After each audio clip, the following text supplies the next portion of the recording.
promessa de Deus, feita a Abraão, antecedeu a lei, mais de 400 anos antes. Que a gente precisa entender que a justificação de Abraão foi pela fé, um ato de crer naquilo que eram as promessas de Deus e que por meio dele, o seu descendente, iria reunir em um só povo toda a família de Deus. Que a gente precisa entender isso. A lei veio depois da promessa. E ela tem um propósito, e esse propósito nós precisamos entender. Mas a nossa justificação não depende da lei. A lei tem um propósito muito claro, que é revelar o nosso pecado, deixar escancarado a nossa situação e a nossa incapacidade de, pelo nosso esforço, alcançar o favor de Deus. Lá em Gálatas 3, do versículo 15 ao 18, Paulo afirma: Irmãos, falo como homem, ainda que uma aliança seja meramente humana, uma vez ratificada, ninguém a revoga ou lhe acrescenta alguma coisa. Ora, as promessas foram feitas a Abraão e ao seu descendente. Não diz e aos descendentes, como se falando de muito, porém, como de um só, e ao teu descendente, que é Cristo, e digo isto, uma aliança já anteriormente confirmada por Deus. A lei, que veio 430 anos depois, não a pode abrogar, de forma que venha a desfazer a promessa. Porque se a herança provém da lei, já não decorre da promessa, mas foi pela promessa que Deus a concedeu gratuitamente a Abraão. O que a gente precisa entender é isto.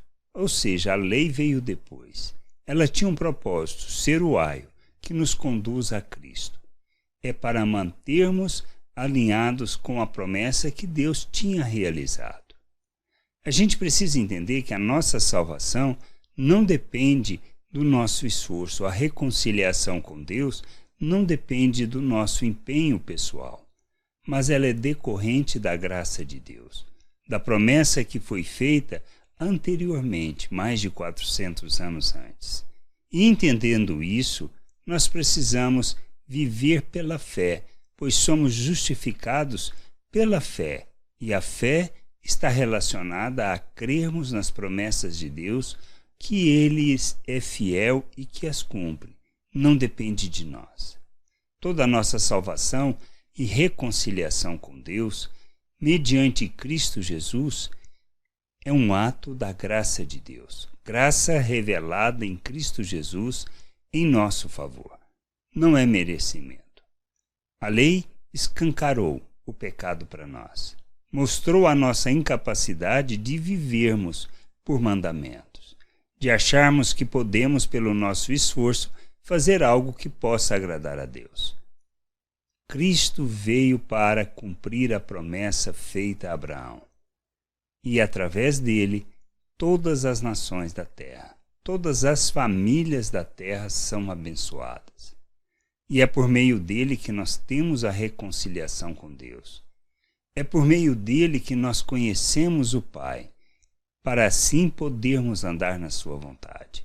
E é fundamental entendermos que não se trata de uma religião, ou seja, de preceitos, de regras, de liturgias, de cultos e serviços que possamos fazer com o intuito de oferecer sacrifício para agradar a Deus, que é resultante do nosso esforço. Mas Ele nos chama para vivermos uma nova realidade, a realidade do reino de Deus, para andarmos neste mundo como Cristo, expressando, revelando o Pai, andando segundo os valores eternos do reino de Deus. Cristo veio para cumprir a promessa que foi feita a Abraão muito antes da lei, de maneira que a gente pudesse viver a vontade de Deus na terra. E assim, ao nos convertermos à vontade de Deus e nos submetermos a essa vontade, possamos viver neste mundo como um filho de Deus.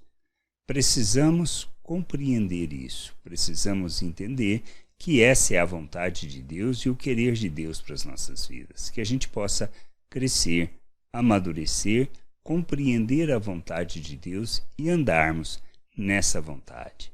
Graça e paz sobre a tua vida. Amém.